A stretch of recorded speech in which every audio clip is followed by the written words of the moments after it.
It all started with a presidential election in a country of 1.9 million people. Incumbent President Yahya Jammeh has ruled for 22 years. President Jammeh, who claimed to have known the political climate of Gambia, expressed confidence of gaining victory at the December 1 poll. But in a dramatic twist, the good people of Gambia rejected Yahya Jammeh, pitching their tents with an estate developer, Adama Barrow, who before the election appeared not to have any chance of winning. To Jammeh's shock, the opposition took the day and he conceded defeat.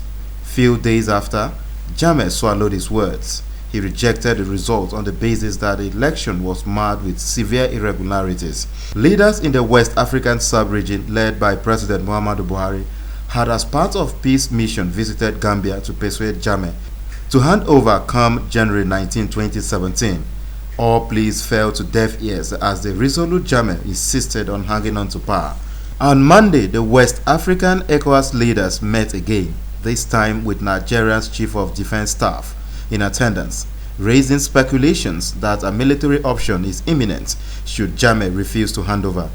Speaking to some Nigerians on the best approach to tackle the issues, they seemed divided between a peaceful resolution and forcing Jammeh out of office. The leader of the West African president, ECOWAS, you understand, should never use force, because the escalating consequences of what is going to happen is greater. We Africans being what we are, we should not be left out of the entire global scene. If somebody won an election, you congratulated him, you come back and said that you must not go. That country does not belong to him. They are still there for 22 years. You should not set us back. We've made progress in Africa, particularly in West Africa. So if for whatever reason, this is a man who has about 4 or 5 titles attached to him. Is he the only person in Gambia? The people say they don't want him again. Let him go, or they force him out of that place. I know ECOWAS has the capacity. They've done it in other countries, and his own will not be an exception. If he wants to go in a violent way, he will tarnish his image.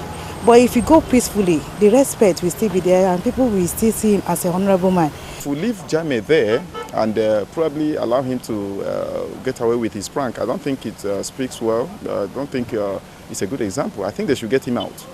Yes, I think the ECOWAS region, and what they should do is to try to work with other countries or other regional organizations to get a UN Security Council resolution demanding that he vacate. And if he refuses, then ECOWAS can now see on the platform of that resolution, go and kick him out. If he doesn't go, I think they should still look for a still supple or a very, very mild way of saying how to go through, because we're having so much crisis in the world today, and Africa is like a settling ground for crisis.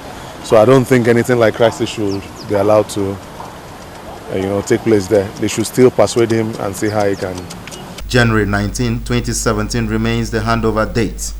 Instances of sit-tight behavior and refusal to hand over after losing elections are not uncommon in Africa.